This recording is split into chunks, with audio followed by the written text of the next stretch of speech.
Hi, I'm Sarah Walker, the granddaughter they tried to erase. At the hospital, while my grandfather lay in the ICU fighting for his life, my parents secretly drained every cent I'd saved for him. $1,200,000 gone in a single afternoon. Money meant for the surgery that could keep him alive. When I confronted them, my sister Amanda smirked. "We need that money more than he does," she said, like it was a joke. My father didn't even look at me. "He should just die and stop wasting resources," he muttered. I stood frozen, heart pounding, every muscle screaming to move, but they had no idea what I was about to do next. And then, bang! The front door flew open. The slam of the front door still echoed when I turned. A man in a dark jacket stepped inside, his boots leaving faint marks on the tile. He didn't glance at me, his eyes locked straight on my father, Gerald, lounging in his recliner like nothing in the world could touch him. "Gerald Walker?" the man asked, his voice steady, clipped. My father's jaw tightened, but he didn't answer. "Daniel Briggs, process server?" the man continued, flashing a leather wallet with a badge before handing over a thick envelope. "Acknowledgement of receipt, please." "Process server." Amanda leaned forward, her curiosity obvious. "You can leave that with me," she offered. "It goes to Gerald," Daniel replied, firm. My father took the envelope with a slow, deliberate motion, as if the paper itself was a threat. He didn't open it right away. His eyes flicked to my mother, Linda, whose expression was a tight mask of warning. "What is this?" Amanda asked, already impatient. Daniel's gaze didn't waver. "Formal notification of a pending financial investigation, concerning withdrawals tied to a protected savings account. Preliminary only, not a lawsuit." I felt my stomach clench. I knew exactly which account he meant. "That's ridiculous," my mother scoffed. "We're family. Families take care of each other." "By emptying the account meant for Grandpa's surgery?" I shot back, keeping my voice as level as I could. Amanda's eyes glittered with mockery. "You're overreacting. It's family money. You're not the only one who cares about him. If you cared," I said, "you wouldn't have touched a cent of that fund." She shrugged. "He's old. He'd tell us to be practical." Daniel didn't move, didn't blink. "Just so we're clear, Mr. Walker, this notice documents the withdrawal pattern and the parties involved. If the matter escalates, you'll receive further service." My father's lips pressed into a thin line. "We haven't done anything wrong. Then you've got nothing to worry about," Daniel said calmly. He set a small business card on the coffee table and stepped toward the door. But as he passed me, his voice dropped low enough for only me to hear. "You might want to talk to the bank again," he said. Something about the way it was processed, off the standard path.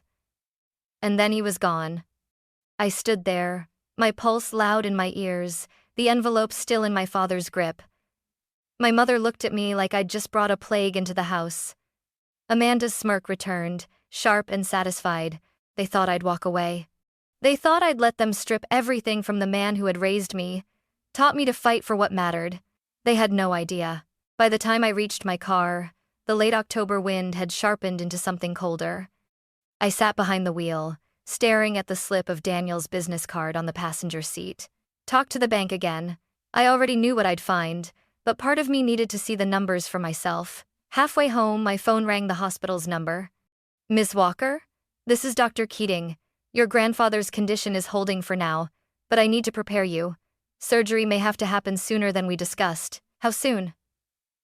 My fingers tightened around the wheel. "Within the week." I promised her I'd be ready, even though my chest felt like someone had set a weight on it. When we hung up, I pulled into my driveway, grabbed my laptop from the back seat, and went straight to the kitchen table. The login screen for my savings account blinked at me like a dare. I entered my details, heart pounding. Balance, 0. I refreshed the page. Once, twice, 3 times. The same result? A tight, almost metallic taste filled my mouth. This wasn't some random hack, this was calculated. I called the bank immediately. "Withdrawn yesterday afternoon, ma'am," the customer service rep said, her tone unnervingly calm. "Authorized by your co-signers." "I don't have co-signers." "Yes, ma'am. Gerald and Linda Walker." The room seemed to shrink around me. The co-signer line, I'd added them nearly 20 years ago when I was a broke college student just trying to open the account. I'd never taken them off. I hung up and called my mother. She picked up on the second ring, her tone casual, like she was talking about laundry. "Oh, that money? We needed it for something more important." "More important?" My voice cracked with disbelief. "Grandpa's in the ICU.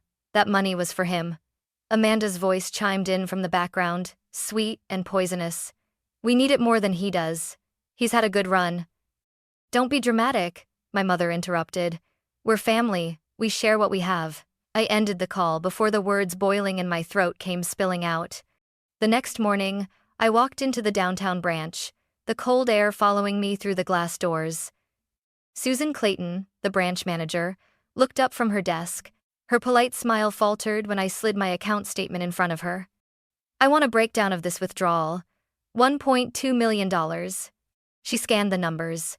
Withdrawals like this require in-person authorization, usually from the account holder. "I didn't authorize it," I said flatly.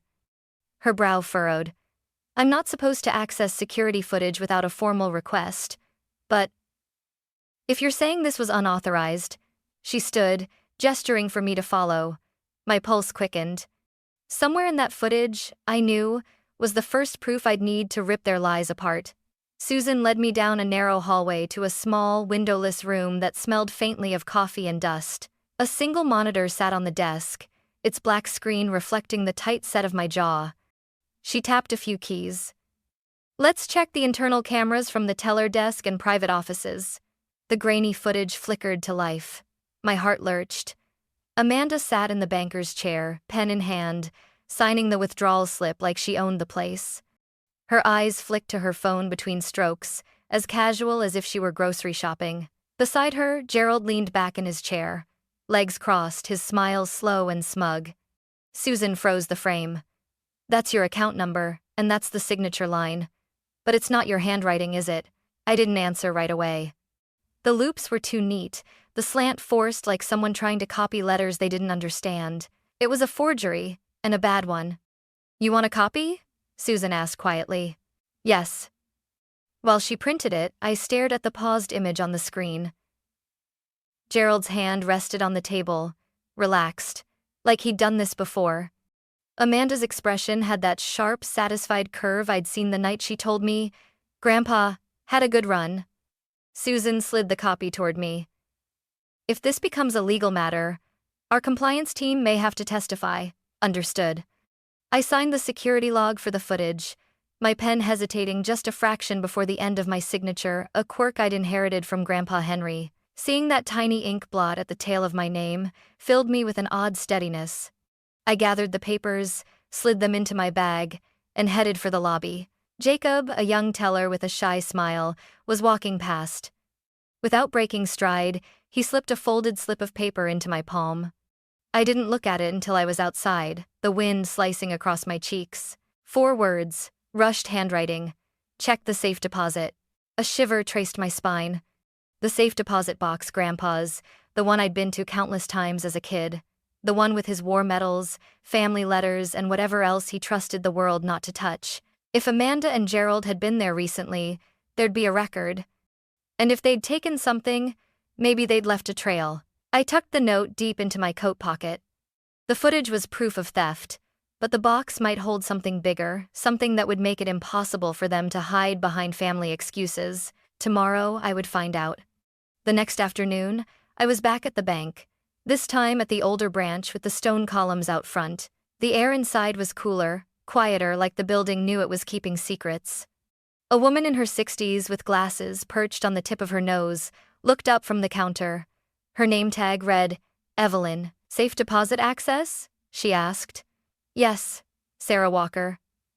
I slid my ID across.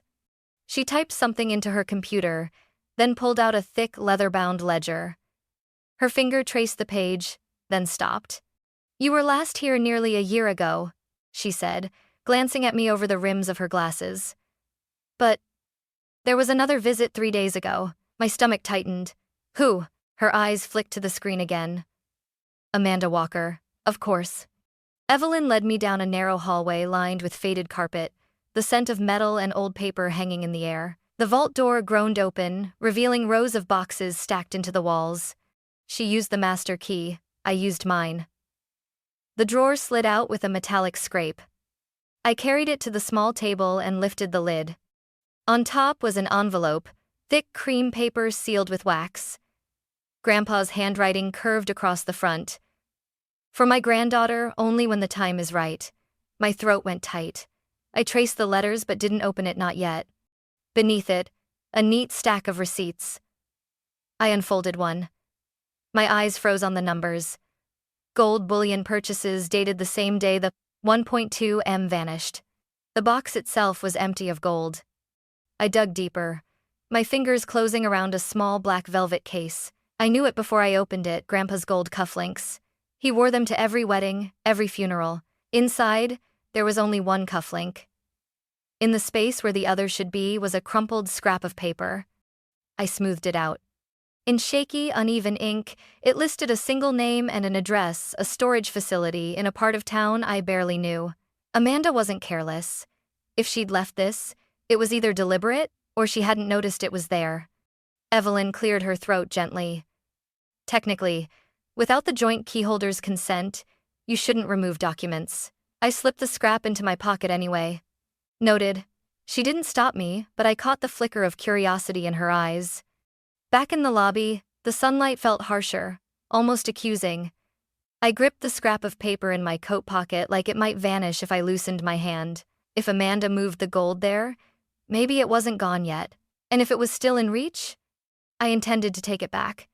The address on the scrap of paper took me past the city's edge, where the streets thinned into cracked asphalt and boarded-up storefronts. The storage facility sat at the far end of a frontage road, its corrugated metal doors dented and sun-faded, like it had been holding its breath for decades.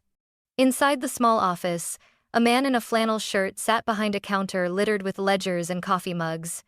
His name tag read Tom Harris. "Afternoon," he said without looking up. "Here to pay or to empty?" "I'm here to access a unit," I replied, sliding the paper toward him. He squinted at the address, then at me. "Not without the renter or a court order." I reached into my bag and pulled out the lone gold cufflink. This belonged to the person who rented it, my grandfather, Henry Walker. Tom's gaze lingered on the cufflink for a long beat, then his shoulders eased. "Haven't seen one of these in years." Without another word, he grabbed a ring of keys and gestured for me to follow. The unit was near the back. The door groaned as it rolled up, releasing a breath of stale air and dust. Rows of wooden chests were stacked inside like a strange treasure hoard, some marked with shipping labels from cities I'd never visited. Against the far wall sat a rickety table piled with leather-bound ledgers. I flipped one open, page after page of transactions, routed through unfamiliar company names, the amounts twisting my stomach. When I reached to close it, my hand caught on something beneath the table, a loose panel. I pried it open and found a small black camera case, a bundle of SD cards wrapped with a rubber band. Each card was labeled with a date. One date made my pulse skip, the same day the 1.2 M disappeared. I didn't wait. Sitting in my car, laptop balanced on the console, I slid the card in. The footage was grainy but clear enough. Amanda at a table across from Gerald, both smiling, a man in a dark suit beside them. Papers slid one way, a heavy case the other. Then the man's hospital ID badge caught the light. Not a corporate logo, the same hospital where Grandpa lay in the ICU. Amanda's voice carried through the tinny audio. "He'll never know until it's too late." I replayed it twice, bile rising higher each time. If Amanda and Gerald were working with someone inside the hospital, this wasn't just theft. It was something deeper. And whatever it was, it had just moved dangerously close to Grandpa's bed. By the time I pulled into the hospital lot, the sky had gone that deep steel gray that promises rain. The footage from the storage unit kept looping in my head. Amanda's smirk, Gerald's easy posture, the hospital badge flashing like a warning flare. I headed straight for the ICU. Marjorie, one of the night nurses, was updating a chart outside Grandpa's room. She gave me a curious look. "You look like you're counting cards," she said softly. "I've got reason to think someone connected to this hospital has been in contact with my family, in ways they shouldn't be." Her brow furrowed. "That's a big claim. I'm not ready to go public with it yet. But if you notice anyone out of place, I'd appreciate knowing." She gave a small nod. I'll keep my eyes open. I'd barely taken a seat in the waiting area when the sound of heels clicked down the hallway. Amanda appeared in the doorway, cradling a bouquet of white lilies. Her smile was bright, polished the kind she wore when she wanted everyone to think she was the perfect daughter. Well, she said, stepping into the room. You didn't tell me you'd be here tonight. Didn't think you needed to know, I replied, my eyes fixed on the flowers. Those from the same place you've been storing other things? I asked quietly. Her smile faltered for just a second. I don't know what you're implying. You do, I said. And you know I've seen it. She stepped closer, her perfume cloying in the stale ICU air. Her voice dropped to a whisper, sharp enough to cut. You can't protect him forever. Then she set the flowers beside Grandpa's bed and brushed past me without another glance. My jaw ached from holding back what I wanted to say. Instead, I crossed the hall to Marjorie. Do you know a nurse tall, mid-40s, dark hair, works nights? Her eyes narrowed. Why? I think I saw him in a place he shouldn't have been. She hesitated, glanced around, then leaned closer. If it's who I'm thinking of, he's on the night rotation. Quiet type, keeps to himself. You might check the staff parking logs, security keeps records of who comes and goes. It was nearly midnight when I found a shadowed corner near the staff lot fence. The cold bit through my coat, but I didn't move. At 11:45, the man from the footage stepped out of a side entrance, a medical cooler in one hand. He didn't look around, just walked straight to a plain white van. I raised my phone, snapped 3 quick photos, his face, the cooler, the license plate. If he was moving what I thought he was moving, Grandpa's danger wasn't theoretical anymore. The phone photos were still fresh on my screen when a shadow crossed my headlights. A tall man in a dark jacket stood in front of my car, badge glinting in the lot's dim light. Detective Mark Harper, he said, his voice steady but probing. You're the one poking around? That depends on who's asking, I replied. I've been chasing a trail of unexplained patient declines here for 6 months. That man you just photographed? I believe he's part of an organ trafficking ring. My breath caught. And my grandfather could be a target, Harper finished. But I can't move without evidence. You look like you can get it. I hesitated. If I give you what I have, you help me keep him alive. He nodded once. Deal. We compared details quickly, but when I showed him the photos, his expression tightened. Where are they? They're right. I stopped. The screen was blank. The images were gone. Harper didn't curse, didn't flinch. Then we catch him in the act. He stepped closer. Tomorrow night. 2:17 a.m. Be in the ICU hallway. Don't ask why that time, just be ready. The next night, the hospital felt like a different place, quieter, stripped of its daytime chaos. Shadows stretched long under the pale glow of fluorescent lights. I arrived early, walking the corridors, learning which doors latched and which ones stayed ajar if nudged. My heart thudded a slow, heavy rhythm. Harper was waiting in a small observation room tucked behind double doors. A single desk lamp threw half his face into shadow. He handed me a sleek black pen. Looks ordinary, but it's recording video and audio. Clip it where it can see straight ahead. Don't tap it, don't talk to it, just let it run. I clipped it to my jacket pocket, the tiny lens peeking out. We sat in silence for 15 minutes. Every footstep in the hall sounded like trouble coming too soon. At 2:16, Harper's eyes flicked to his watch. He nodded once. Showtime. We stepped into the corridor just as a gurney appeared, its wheels whispering against the tile. Nurse Dana pushed it steadily, her face calm, too calm. On the gurney lay a patient I didn't recognize, far too still, an IV bag swaying above them. Beside her walked the man from the parking lot, the same easy stride, the same cooler in his left hand. His scrubs were crisp, but his eyes kept darting to corners and doorways. Harper and I kept a distance, letting the pen camera drink in the scene. They reached a side door marked Authorized Personnel Only. The man swiped a keycard. The lock clicked. Through the opening, I caught a glimpse. Stainless steel counters, labeled trays, a refrigeration unit humming in the back. My stomach turned. Harper stepped forward, but then the overhead lights flickered, replaced by a pulsing red glow. "Security override," he muttered. "They just locked this section down." Dana turned her head. Her eyes met mine, and there was no surprise in them. She knew exactly what I was doing. "Hey!" she shouted, her voice sharp enough to cut the air. The man's head snapped toward me, then toward Harper. In one motion, he dropped the cooler and bolted not toward the exit, but down the hall toward the ICU. Toward Grandpa. Adrenaline hit like a flood. I was running before my mind caught up. Shoes pounding the tile, the pen camera bouncing against my chest. I rounded the corner just as his shadow stretched across Grandpa's door. The hinges groaned as the ICU door swung wide.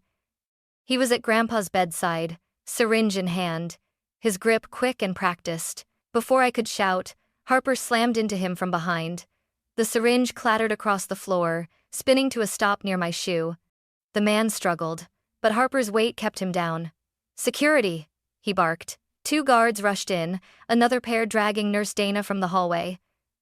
She didn't fight, didn't speak, just kept her eyes low, like someone who'd already decided the end was inevitable. I turned back to Grandpa. His eyelids fluttered. Weakly, his hand found mine. The squeeze was faint, but it was there. "You're safe," I whispered, though I wasn't sure if he could hear. The alarms faded into the background. For the first time in days, I let myself believe he might actually make it. By dawn, I was seated in a long hospital conference room, Harper at my side. Across from us sat the administrator, 2 detectives, and like a bitter aftertaste, Amanda, Gerald, and Linda. Dana and the man from the cooler were already in custody somewhere down the hall. Harper set the pen on the table, pressed a button, and let the footage roll. The small lens had caught everything. Dana pushing the gurney, the man swiping into the cold stainless steel room, the glimpse of trays and refrigeration units. Then, the takedown in the ICU. No one spoke. The administrator slid another file onto the table. "There's something you should know, Ms. Walker. Before his illness, your grandfather moved AMT 1.2 million into a secure trust under your name. His instructions were explicit: use it for his care, and no one else is to have access." Amanda's head snapped toward me so fast I heard the air shift. Her mouth opened, but nothing came out. Gerald's hands flexed against the table. Linda stared straight ahead, as if refusing to see the walls closing in. The administrator continued, his tone firm. "Effective immediately, their access to all family assets has been revoked." I signed the treatment authorization papers with a steady hand. My signature didn't shake. When I pushed them back across the table, I didn't bother to meet their eyes. They left without a word, Amanda trailing behind, pale and tight-lipped. Harper waited until the door closed. "You didn't just save him," he said quietly. "You helped bring down something bigger than you realize." When the room finally emptied, the silence felt strange after so much noise. I gathered the pen and the copies of the trust documents, the weight of them lighter now than when the night began. Grandpa's room was warm with early sunlight when I returned. The blinds let in soft lines of gold across his blanket. He was asleep, his breathing steady, each rise and fall of his chest a small miracle. I sat in the chair beside him, finally letting my shoulders relax. For the first time in weeks, I wasn't thinking about what Amanda, Gerald, and Linda had taken from me. I was thinking about what I'd fought to keep, and this time, they weren't going to touch it.